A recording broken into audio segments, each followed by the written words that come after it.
விஜய் அவர்களின் ஆறு அறிவு திரைப்படத்தின் இசை வெளியீட்டு விழாவில் பங்கேற்று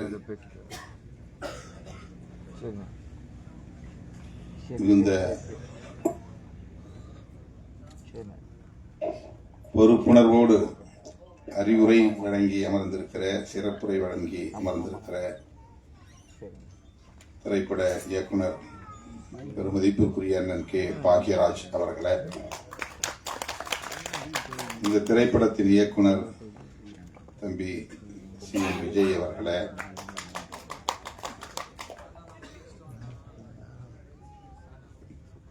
கதை நாயகன் தம்பி புரட்சி நாயகன் அம்பேத்கர் அவர்களை, ஒளிப்பதிவாளர் திருப்பதி அவர்களே, இசையமைப்பாளர் விஜய் அவர்களே, பட தொகுப்பாளர் வெற்றி சண்முகம் அவர்களே, பாடல் ஆசிரியர் பூ முத்துக்குமார் அவர்களே, மக்கள் தொடர்பாளர் கோவிந்தராஜ் அவர்களே, இணை தயாரிப்பாளர்கள் முருகன், சுடர் ஐயப்பன், இந்திரன், சிவரத்தினம் ஆகிய தோழர்களே, தயாரிப்பாளர் ஏ வி ராஜாத்தி அவர்களே, நிகழ்வில் பங்கேற்று இதனை சிறப்பித்துக் கொண்டிருக்கிற ஆன்மீக சேவகர் திரு ஏ முருகன் அவர்களே, திரைப்பட இயக்குனர் பாரதி கண்ணன் அவர்களே,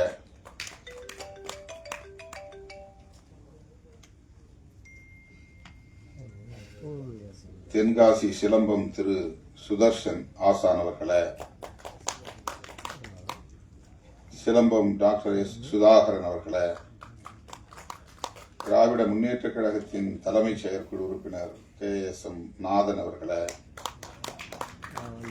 தமிழ்நாடு காங்கிரஸ் கட்சியின் மாநில செயலாளர் பெருந்தலைவர் காமராஜர் அவர்களின் பேத்தி கமலிகா காமராஜ் அவர்களே,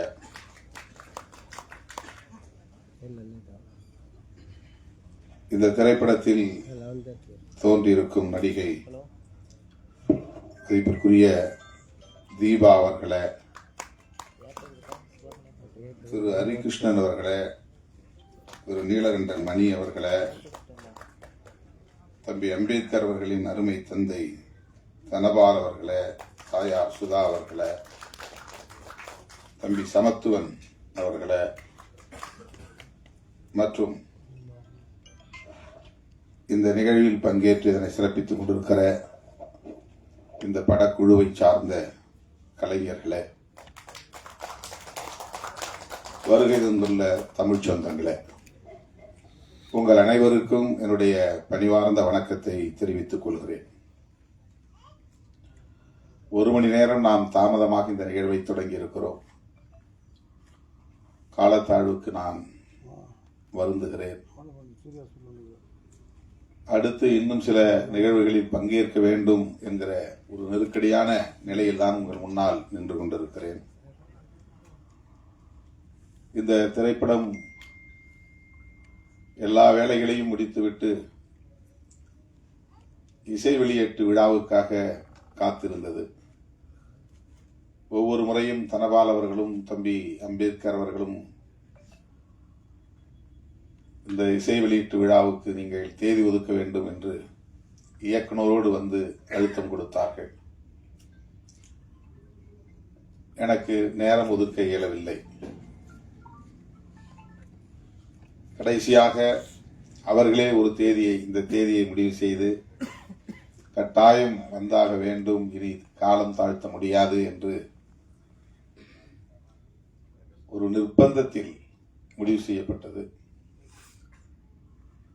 இவ்வளவு சிறப்பாக இது நடந்தேறும் என்று நான் எதிர்பார்க்கவில்லை. மிகச் சிறப்பாக இது நடந்து கொண்டிருக்கிறது. இந்த நிகழ்வை நம்முடைய இயக்குனர் திலகம் புரட்சி தலைவர் எம்ஜிஆர் அவர்களின் கலை உலக வாரிசு திரைக்கதை வித்தகர் இயக்குனர் பாக்யராஜ் அவர்கள் பங்கேற்று இந்நிகழ்வையும் சிறப்பித்திருக்கிறார். இந்த திரைப்படத்திற்கும் பெருமை சேர்த்திருக்கிறார். திரைப்பட கதாநாயகன் அம்பேத்கருக்கும் மனப்பூர்வமான வாழ்த்துக்களை வழங்கியிருக்கிறார். அவரோடு நான் இந்த நிகழ்விலே பங்கேற்றதில் மகிழ்ச்சி அடைகிறேன். தீபா அவர்கள் சொன்னதைப் போல நாம் எல்லோரும் 70களில் 80களில் அவருடைய திரைப்படங்களை பார்ப்பதற்கு, அவருடைய திரைக்கதை அமைப்பை கண்டு வியப்பதற்கு, அவருடைய உரையாடல்களை ரசிப்பதற்கு போட்டி போட்டுக்கொண்டு திரையரங்குகளுக்கு ஓடிய காலம் அந்த காலம்.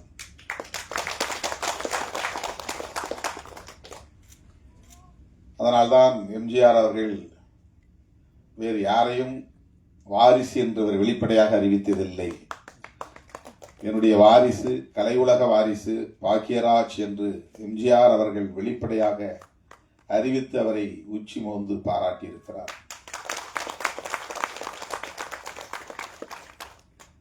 அவருடைய வாழ்த்துக்களையும் பாராட்டுகளையும் பெறுவதற்கு தமிழ் மக்களின் பேராதரவு மிக முக்கியமான காரணம். அந்த அளவுக்கு தமிழ் மக்களின் நெஞ்சத்தை அள்ளியவர் நம்முடைய இயக்குனர் பாக்கியராஜ் அவர்கள்.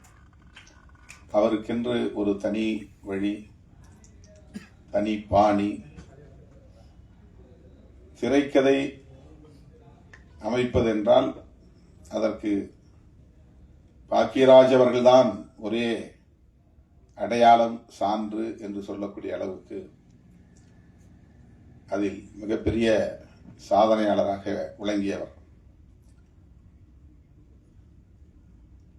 அவருடைய குரல் இன்றைக்கும் எல்லோரையும் கவர்ந்து இழுக்கக்கூடிய ஒரு ஸ்லாங், ஒரு இசை வடிவிலான குரல். குறிப்பாக பெண்களை வெகுவாக ஈர்க்கும். திரைப்படங்களில் ஒரு அப்பாவித்தனமாக எதுவுமே தெரியாத ஒரு அப்பாவி இளைஞரை போல ஒவ்வொரு படத்திலும் அவர் பேசுவது, பொருள் பொதிந்த உரையாடல்களை செய்வது,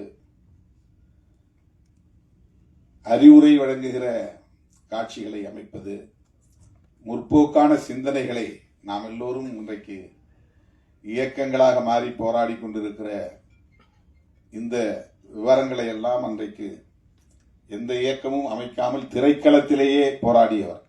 அந்த கருத்துக்களை பேசியவர், முற்போக்கு கருத்துக்களை பேசியவர். சாதி வேண்டாம், சகோதரத்துவம் வேண்டும், நாம் எல்லோரும் ஒன்று, சமத்துவம் என்கிற அந்த கருத்துக்களை அந்த குடும்ப கதை அமைப்பிலேயே கொண்டு வரக்கூடிய அளவுக்கான வல்லமை பெற்றவர். இன்றைக்கும் அதே நிலைப்பாட்டில் உறுதியாக இருக்கிறார். அவருடைய தோற்றம் கூட இன்னும் மாறவில்லை. அப்படியே இளமை ஊஞ்சலாடுகிறது என்று சொல்லக்கூடிய அளவுக்கு அதை அப்படியே அவர் மெயின்டைன் செய்கிறார். அந்த குரல், அந்த கருத்து, அந்த பார்வை அனைத்தும் இந்த தலைமுறையையும் கவரக்கூடிய வகையிலே அமைந்திருக்கிறது. அந்த வகையிலே அவர் இந்த நிகழ்வில் பங்கேற்றது நமக்கு அனைவருக்கும் பெருமை, மகிழ்ச்சி. அவர் சொன்னதைப் போல இயக்குனர் விஜய் அவர்களும் தம்பி கதாநாயகன் அம்பேத்கர் அவர்களும் தங்களை செம்மைப்படுத்திக் கொள்ள, செழுமைப்படுத்திக் கொள்ள, பக்குவப்படுத்திக் கொள்ள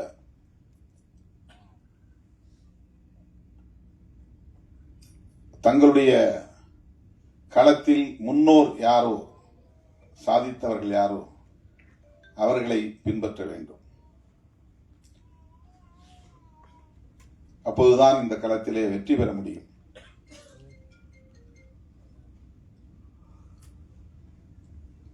அவர் மிக சுருக்கம், நேரத்தின் அருமை கருதி சுருக்கமாக சொன்னார். ஆனால் அதில் மிக ஆழமான கருத்துக்கள் அடங்கி இருக்கின்றன.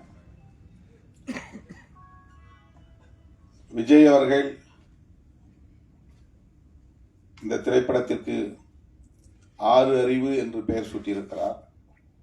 அதற்கான விளக்கத்தை அவர் நமக்கு முழுதாக வழங்கவில்லை. 2 கேள்விகளை நான் எழுப்புவேன், அதற்கு நீங்கள் விடை சொல்லுங்கள் பார்ப்போம் என்று ஒரு புதிரோடு முடித்திருக்கிறார். ஆனால் கேள்வியை நான் முன்னால் வைக்கவில்லை. இந்த கேள்விகள் ஒருவேளை திரைப்படத்தில் நான் பார்த்தால்தான் தெரியும் என்று கருதுகிறேன். ஆனால் அந்த 6 அறிவு, 6வது அறிவு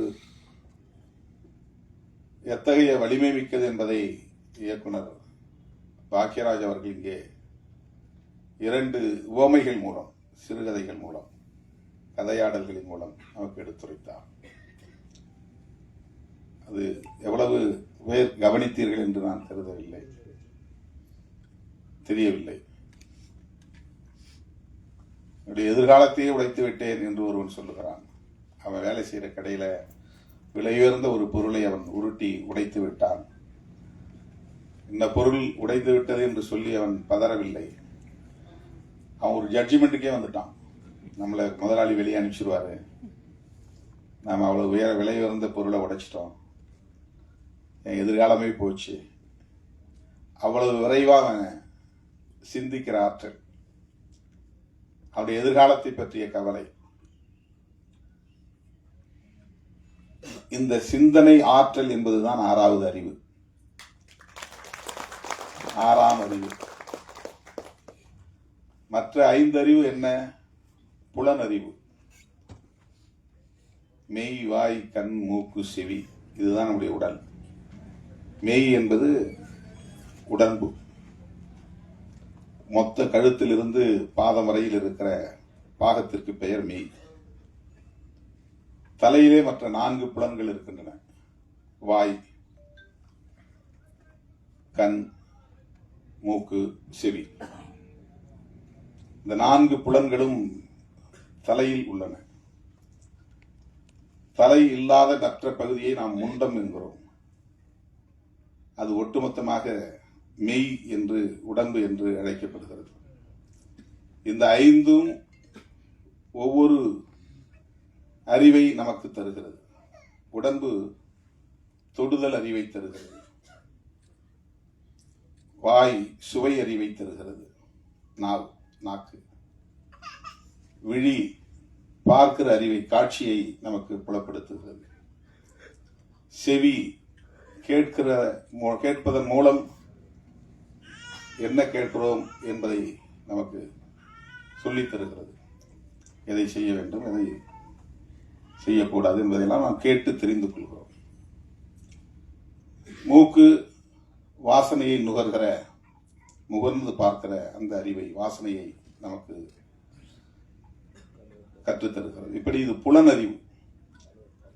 இந்த புலனறிவுகள் 5ம் தொகுக்க பெற்று அதிலிருந்து கற்றுக்கொள்ளுகிற அறிவுதான் 6வது அறிவு. புலனறிவு உணர்ச்சி வயப்படும், 6வது அறிவு பக்குவத்தை தரும். புலனறிவு 5ம் உணர்ச்சிகளோடு தொடர்புடையது. நாம ஆத்திரப்படுறோம் ஒரு விஷயத்தை கேட்ட உடனே, உன்னை பத்தி இப்படி சொன்னா அப்படின்னு சொன்ன உடனே டென்ஷன்.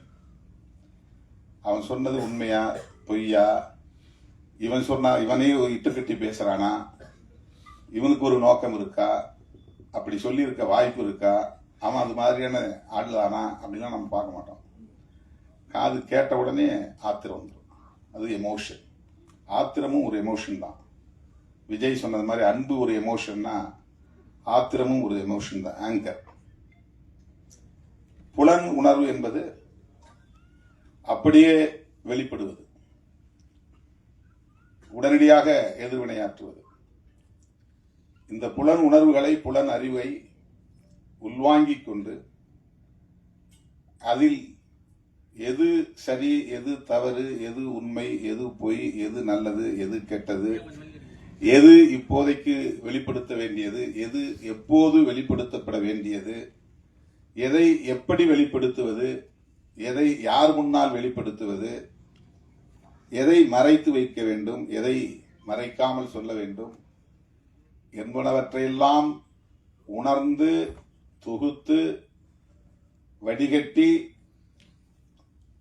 அதன் அடிப்படையில் வெளிப்படுத்துகிற ஒரு அறிவுதான் 6வது அறிவு. 6 அறிவு. என் சாதி பொண்ணு இன்னொரு சாதிக்காரன் விரும்புறான், சாதி கலப்பு ஏற்பட்டா என்ன ஆகிறது, என் தகுதி என்ன அவன் தகுதி என்ன அப்படின்ன உடனே அவனுக்கு ஆத்திரம். அவனுக்கு எந்த தகுதியும் இல்லை, அவனை அழித்து ஒழிக்கணும், அவனை வெட்டி சாய்க்கணும். இல்லைன்னா எனக்கு குடும்ப கௌரவம் போயிடும், சாதி கௌரவம் போயிடும். இந்த உணர்ச்சி மட்டுமே திணிக்கப்பட்ட நிலையில் அதுல மட்டுமே இருக்கிறவன் பின் விளைவுகளை பத்தி கவலைப்படுறதில்லை. இப்படி ஒரு கொலை நடந்தால் அதுக்கு பிறகு சட்டம் வரும், காவல்துறை வரும், கைது செய்வார்கள், சிறைக்கு போக வேண்டி வரும், ஆயுள் தண்டனையே கிடைக்கலாம் அல்லது மரண தண்டனையே கிடைக்கலாம். நம்முடைய குடும்பம் சிதறி போகும், நம்முடைய மனைவி நடுத்தருவிலே நிற்பாள், நம்முடைய பிள்ளைகள் நடுத்தருவிலே நிற்பார்கள், அவர்களை கவனிக்க ஆள் இல்லாமல் போய்விடுவார்கள், நம்முடைய ஒட்டுமொத்த குடும்பமே சிதறி போகுமே என்றெல்லாம் சிந்திக்க அவனுக்கு இடம் தராது. வெறும் புலனறிவு, ஆறாம் அறிவு இல்லை. தன்னை சுற்றி 360 டிகிரியிலும் கண்காணிக்கிறவர்கள் இருக்கிறார்கள், கேமராக்கள் இருக்கின்றன, அரசு இருக்கிறது, சட்டம் இருக்கிறது. நாம் விரும்பினாலும் விரும்பாவிட்டாலும் சட்டம் தன் கடமையை செய்யும், அதிலிருந்து தப்ப முடியாது. அமைதியான குடும்பம் சிதறி போகும். இதையெல்லாம் சிந்திக்க மூளைக்கு நேரம் கொடுப்பதில்லை. சிந்திக்கிற ஆற்றல் எல்லா மனுஷனுக்கும் உண்டு, அதனால்தான் எல்லாருக்குமே மூளை இருக்கிறது. ஆனால் சிந்திக்க நாம் மூளைக்கு வாய்ப்பு தருவதில்லை, உணர்ச்சிக்கு வாய்ப்பை தந்து விடுகிறோம்.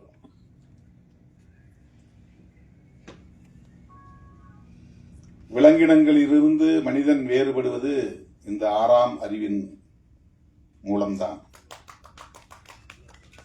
இதையெல்லாம் யோசித்து பார்க்கிறவன், சிந்தித்து பார்க்கிறவன் முதிர்ச்சி அடைகிறான், பக்குவம் அடைகிறான், பிறருக்கு வழிகாட்டுகிறான்,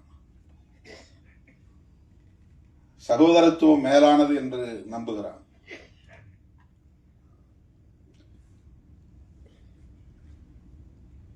ஜாதி ஜாதி ஜாதி என்பது நாம் பிறப்பதற்கு முன்பிருந்தே விவாதிக்கப்படுகிற ஒன்றாக இருக்கிறது.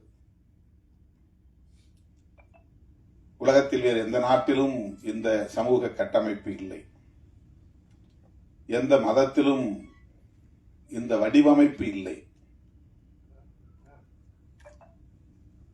சாதி அடிப்படையில் உறவுகளை தீர்மானிப்பது, மன வாழ்க்கையை தீர்மானிப்பது என்கிற ஒரு வாழ்வியல் உலகத்தில் வேறு எந்த சமூகத்திலும் இல்லை.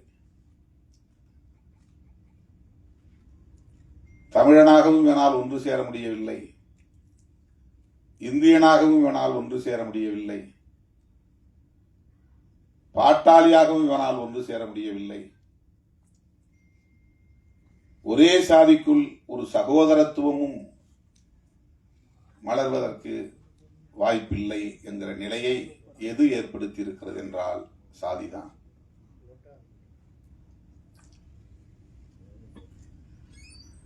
வள்ளுவ பெருந்தகைக்கு முன்னாலேயே சாதி கூடாது என்கிற கருத்தை இந்த மண்ணில் விதைத்தவர் கௌதம புத்தர். அவர் சொன்னதுதான் சுதந்திரம், சமத்துவம், சகோதரத்துவம் என்கிற உயரிய கோட்பாடுகள். நாம யாரும் புதுசா ஒன்றும் கண்டுபிடிக்கல. புரட்சியாளர் அம்பேத்கர் சொல்லுகிற இந்த கோட்பாடு 2000 ஆண்டுகளுக்கு முன்னால் ஐயன் திருவள்ளுவன் சொல்லி இருக்கிறான்.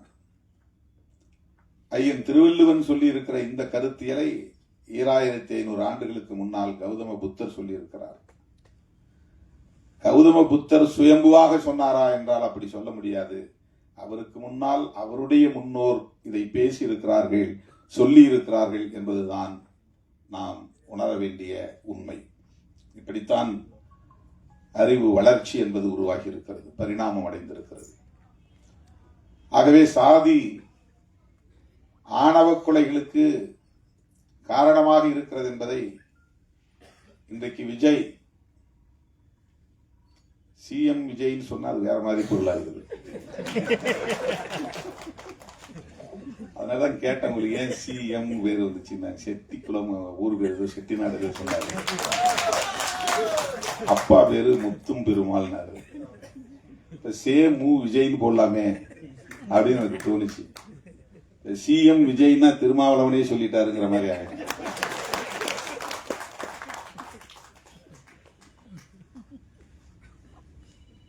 அவர் இன்னைக்கு ஆணவ கொலையை பற்றி பேசுறாருன்னா, இதுக்கு முன்னால யாருமே பேசலையான்னா எல்லாம் பேசியிருக்காங்க. நம்முடைய இயக்குனர் அண்ணன் பாக்கியராஜ் அவர்கள் படங்களில் ஏராளமாக இந்த சாதி பிரச்சனைகள் விவாதிக்கப்பட்டிருக்கிறது. அவர் படங்களை திருப்பி போட்டு பாருங்க.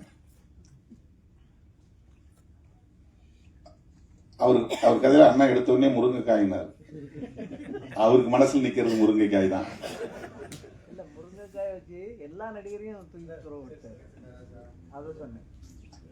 அது ஒரு உத்தி, அவ்வளவுதான். ஆனா அவர் அந்த படத்துல சொல்லி இருக்கிற செய்திகள் ஏராளம், ஒவ்வொரு படத்திலுமே. அப்போ இந்த சாதி அமைப்பு கூடாது அப்படிங்கிற கருத்தை நாம புதுசா பேசல, திருமாவளவன் பேசல. இது ஒன்றும் திருமாவளவனுடைய கண்டுபிடிப்பு கிடையாது. சில பேர் அப்படி ஒரு தோற்றத்தை உருவாக்குகிறார்கள். இவன் வந்த பிறகுதான் எல்லாம் ஜீன்ஸ் போடுறாங்க, டிஷர்ட் போடுறாங்க, கூலிங் கிளாஸ் கண்ணாடி போடுறாங்க, பஸ் ஸ்டாண்ட்ல வந்து நிக்கிறாங்க, நம்ம பிள்ளைங்களை மயக்கிறாங்க. இதெல்லாம் அரசியலுக்காக பேசுவது. டிஷர்ட் போட்டா பெண்கள் மயங்கிடுவாங்களா? கூலிங் கிளாஸ் போட்டா பெண்கள் மயங்கிடுவாங்களா? ஜீன்ஸ் போட்டு பேண்ட் போட்டா உடனே பெண்கள் அங்க பின்னாலே போயிடுவாங்களா? இது பெண்களையே குறைத்து மதிப்பிடுகிற ஒரு விமர்சனம். அது இப்படி அல்ல. காதலுக்கு எந்த வரம்பும் இல்லை. அது ஒரு உயரிய உணர்வு, தூய்மையான உணர்வு. அதை எந்த சக்தியாலும் கட்டுப்படுத்த முடியாது. நீ எத்தனை கொலைகளை பண்ணாலும் காதலை உன்னால ஒன்றும் பண்ண முடியாது. நீ வேணா உள்ள போலாம், ஜெயில கிடக்கலாம், அவ்வளவுதான். அதுதான் எதிர்வினை. ஒரு உயிரை நீ பறிக்கலாம், நீ ஜெயிலுக்கு போய் கிடக்கலாம், அவ்வளவுதான் நடக்கும். மதுரை வீரன் காலத்திலிருந்தே புராண காலத்துல மதுரை வீரன் கதையே அப்படிதான் நடந்திருக்குது. சாதி விட்டு சாதி. காத்தவராயன் கதையே அப்படிதான் நடந்திருக்குது. காத்தவராயன் ஆரியமாலா கதைன்னு நினைக்கிறேன். நிறைய கதைகள் அப்படி இருக்கு. நிறைய குலதெய்வ கதைகளை போனீங்கன்னா நிறைய சாதி விட்டு சாதி திருமணம் செஞ்சு அதனால படுகொலை செய்யப்பட்டு அப்படி கொல்லப்பட்டவர்களையே அம்மனா வழிபடுறாங்க, இல்லைன்னா ஐயனா வழிபடுறாங்க.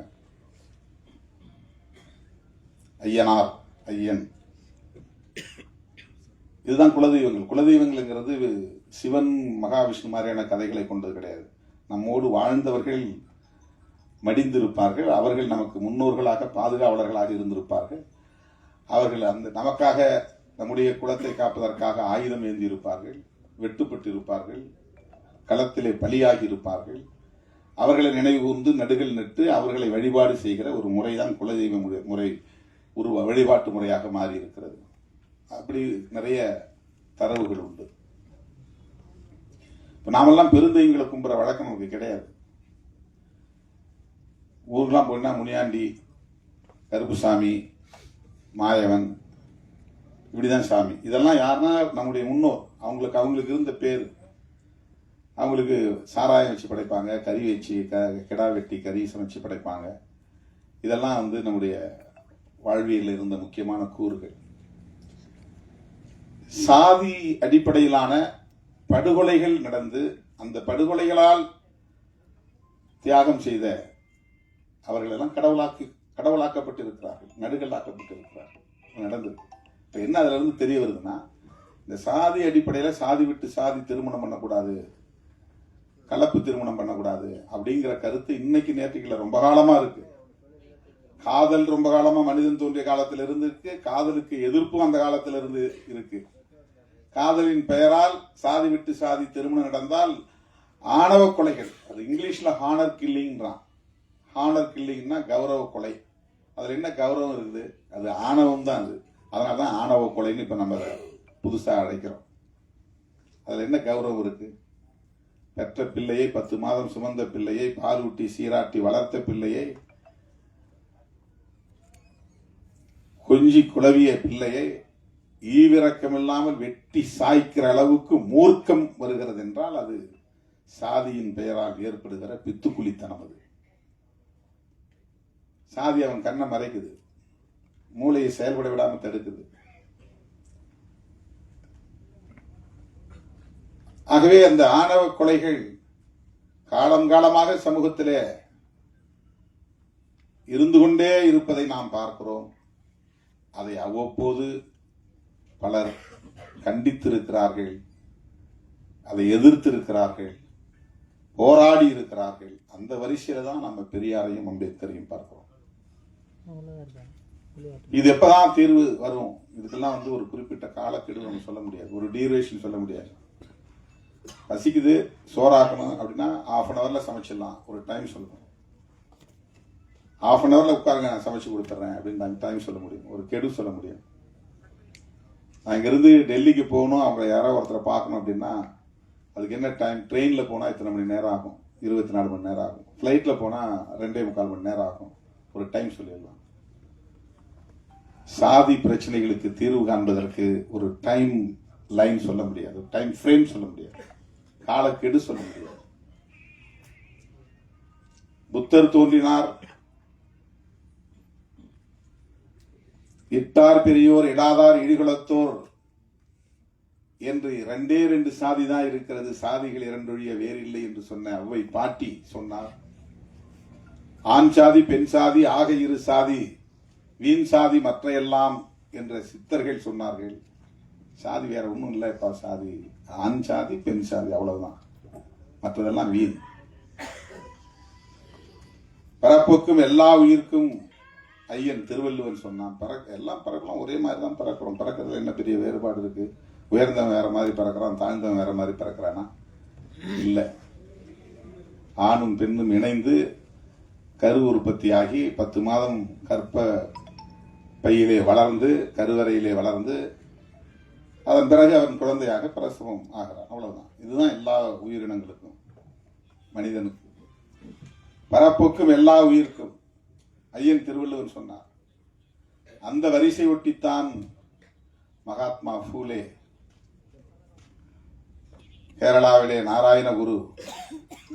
ஏன் பல மதங்கள் பல சாதிகள், எல்லா மதமும் ஒண்ணுதான், எல்லா சாதியும் ஒண்ணுதான் சொன்னவர் நாராயண குரு. சாமித்தோப்பு அடிகளார் ஐயா ஆல பிரஜாபதி அடிகளார், அவருடைய முப்பாட்டனுக்கு முப்பாட்டன் அவர் தான் வைகுண்டர். 150 வருஷங்களுக்கு முன்னால ஏதரா சாதி, எங்க சாதி இருக்குன்னு அவர் ஒரு கிணறு தோண்டி, 10 சமத்துவ கிணறு ஒரு கிணறு தோண்டி 18 கிராமங்கள் இருந்த மக்கள் எல்லா சாதியும் ஒரே இடத்துல வந்து உட்கார சொல்லி அதுல வாளியில தண்ணி அள்ளி எல்லாம் ஒரே இடத்துல குளிச்சிருக்கிறாங்க. அந்த தண்ணியை அள்ளி ஒரே வாளியில தண்ணி எடுத்து குடிச்சிருக்கிறாங்க.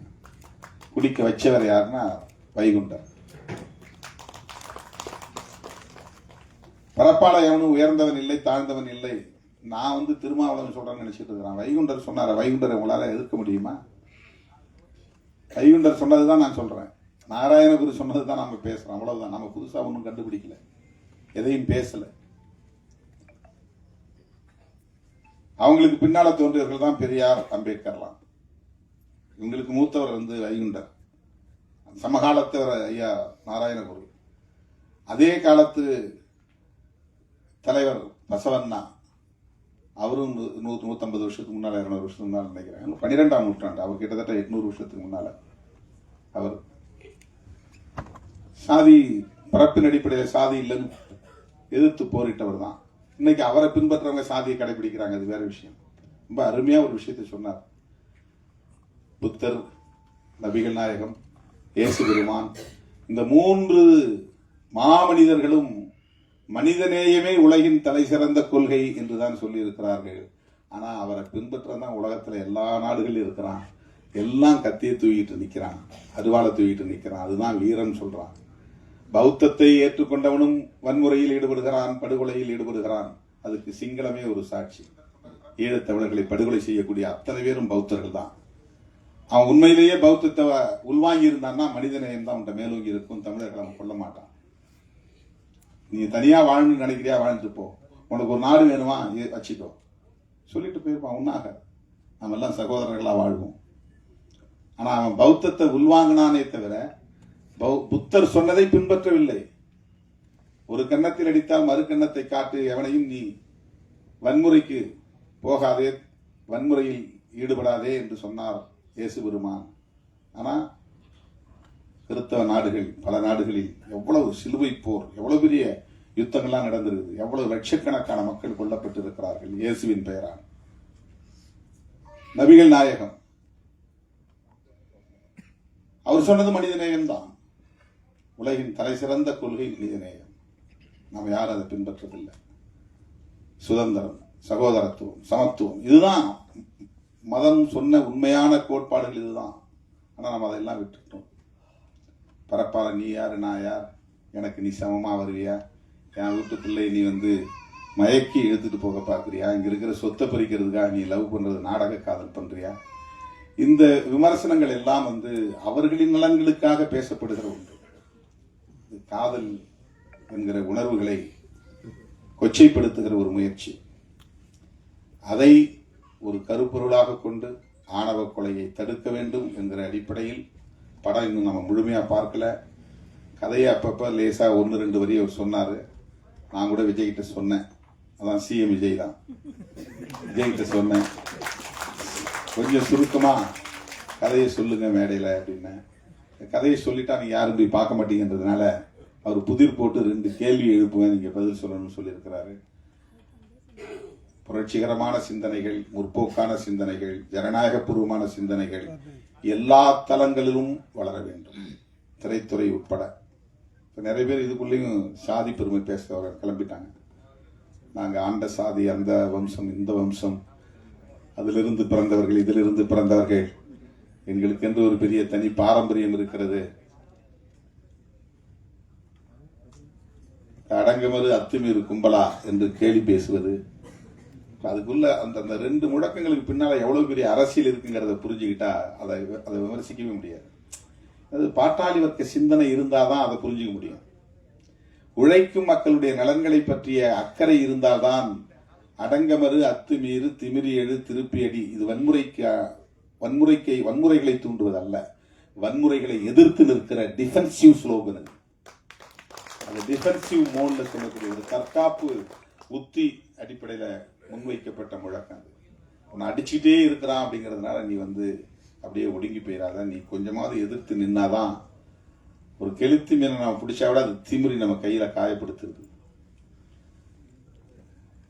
தேளுக்கு கொடுக்கல விஷம் இருக்கு, பேணி லேசா சீன் அது கொட்டுது. குளவி கூட்டை அப்படி லேசா கலைச்சா அவ்வளவும் அப்படியே 100கணக்கான 1000கணக்கான குளவிகள் எவன் கலைச்சான அந்த கூட்டை அப்படியே அவனை கொட்டி தீர்த்துது. இதெல்லாம் இயற்கையிலே இருக்கு, இந்த எதிர்ப்புணர்ச்சி. இதெல்லாம் வன்முறை கிடையாது. குளவி 4 பேரை கொட்டுதுன்னா சும்மா இருக்கிறவனா கொட்டுதா? கூட்டை கலைச்சவன் மேலதான் கொட்டுது. தேல் கொட்டுதுன்னா சும்மா இருக்கிறவனை கொட்டுதா? யாரு போய் சீன்றானோ அவனை தான் கொட்டுது. தேல் கொட்டுறதுதான் திருப்பி அடின்னு அர்த்தம். குளவி கொட்டுது பாருங்க, அதுதான் திருப்பி அடித்தல். நீ போய் அவன் கூட்ட கலைச்ச, அது உன்னை கொட்டுது. கலைச்சா அப்புறம் நீ பாட்டு போயிட்டீன்னா உன்னை அப்புறம் எங்கேயுமே நீ கூடு கட்ட முடியாது, கூடு கட்டி வாழ முடியாது. ஒரு தற்காப்பு உணர்ச்சிக்கான ஒரு அரசியல். கிண்டல் பண்றாங்க ஒருத்தன், மேல் சாதிங்கிற ஒரு ஆதிக்க உணர்வுல இருந்து பேசுற விமர்சனங்கள். அதை அந்த மேல் சாதி அல்லது உயர் சாதி என்கிற அந்த ஆதிக்க போக்கு இருக்கு பாருங்க, அதை எதிர்க்கிற சிந்தனை தான் முற்போக்கு சிந்தனை. அதை எதிர்க்கிற அறிவு தான் 6வது அறிவு. ஆணவ கொலைகள் கூடாது என்று நீ சிந்திக்க தொடங்கிவிட்டால் உனக்கு 6ஆம் அறிவு சிந்திக்க தொடங்கிவிட்டது என்று பொருள். 6 அறிவுன்னு சொன்னாலும் நல்லதுதான், 6ஆம் அறிவு என்று சொன்னாலும் சரிதான். 6 அறிவு வளரும். 6ன்னா நீ அமைதியா இரு, ஆத்திரப்படாத, உன்னை ஆற்றுப்படுத்திக்கொள், நீ 6 மனமே 6 என்பதை போல நீ உணர்ச்சி வைப்படாமல், கோபப்படாமல், ஆத்திரப்படாமல் 6 டென்ஷனா இருக்காத, எந்த நேரமும் கொதிப்பா இருக்காத 6. அப்புறம் தான் அறிவு வேலை செய்யும். 6 அறிவு. அதுவரையிலும் அறிவு வேலை செய்யாது. விஜய் அவர்கள் ஒரு இளைஞனுக்கு, புதிய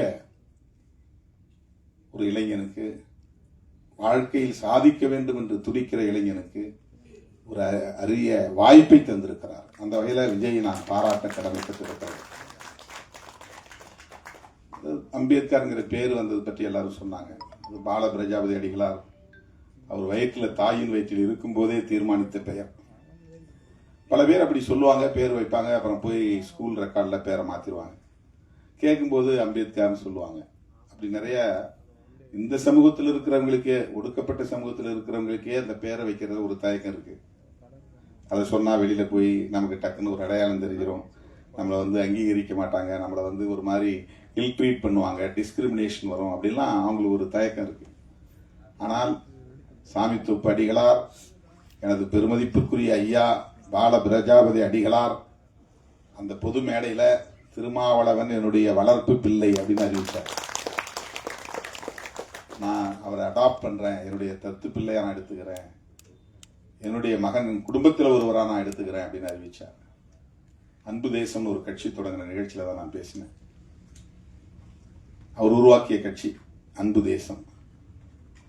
அப்ப நான் சொன்னேன், நீங்க தலித்துகள் வாழக்கூடிய தெருவுல போனீங்கன்னா இந்திரா காந்தியின் பேர் இருக்கும், கருணாநிதியின் பேர் இருக்கும், எம்ஜிஆர் பேர் இருக்கும், காமராஜர்னு ஏகப்பட்ட, எங்கெல்லாம் எல்லா ஊர்லயும் ஒரு 10 காமராஜ் இருப்பாங்க. காமராஜ்ங்கிற பேர் இல்லாதவங்களே இருக்க மாட்டாங்க.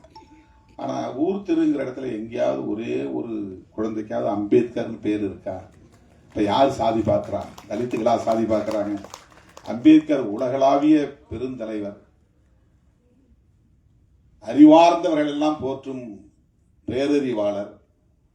ஆனா அவரையும் இன்னைக்கு சாதி அடிப்படையில் பார்க்கிற ஒரு பார்வை தானே இன்னைக்கு இருக்கு இந்த சமூகத்துல அப்படின்னு வலியை, ஆதங்கத்தை நான் வெளிப்படுத்திய போது, இந்த சமூகத்தில் நான் பிறந்த நாடார் குலத்தில் தம்பி திருமாவளவன் சொன்னதை போல பிறக்க போகிற குழந்தைகளுக்கு நான் அம்பேத்கர் என்று பெயர் சூட்டுவேன் அப்படின்னு உறுதி கொடுத்தார்.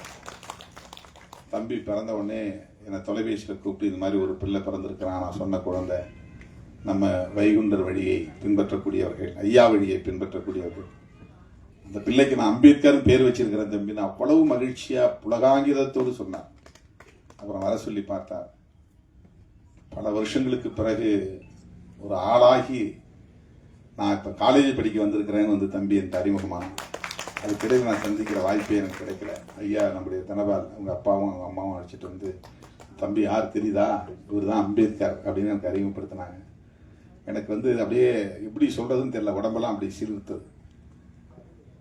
அதே பெயரோடு திரைக்களத்திலும் அடியெடுத்து வைத்திருக்கிறார் தம்பி அம்பேத்கர் என்பது எனக்கு பூரிப்பாக இருக்கிறது. திரைப்படத்துக்காக நான் வேற பேரை வச்சுக்கிறேன் அப்படின்னு வச்சுக்கல, அதுக்கு வேற ஏதாவது பெயர் நல்லா மாடர்னா வைங்க, நல்லா கேட்சிங்கா வைங்க, நல்லா பிரபலமாகிறது வைங்க. வாய்ப்பு வருது, வாய்ப்பு வரல, வெற்றி தோல்வி அதை பற்றி எனக்கு கவலை இல்லை. அம்பேத்கர் தான் என் பெயர். நாயகன், கதை நாயகனின் பெயர் அம்பேத்கர். அதுக்கு அந்த தம்பிக்கும் ஒரு துணிச்சல் வேண்டும், இயக்குனருக்கும் ஒரு துணிச்சல் வேண்டும். அந்த துணிச்சல் இருவருக்குமே இருக்கிறது என்பதை எண்ணி நான் பெருமைப்படுகிறேன். அவர்கள் இந்த திரைக்களத்தில் சாதனைகள் பல படைக்க என்னுடைய நெஞ்சார்ந்த வாழ்த்துக்களை தெரிவித்து இந்த வாய்ப்புக்கு நன்றி கூறி முடிக்கிறேன். நன்றி, வணக்கம்.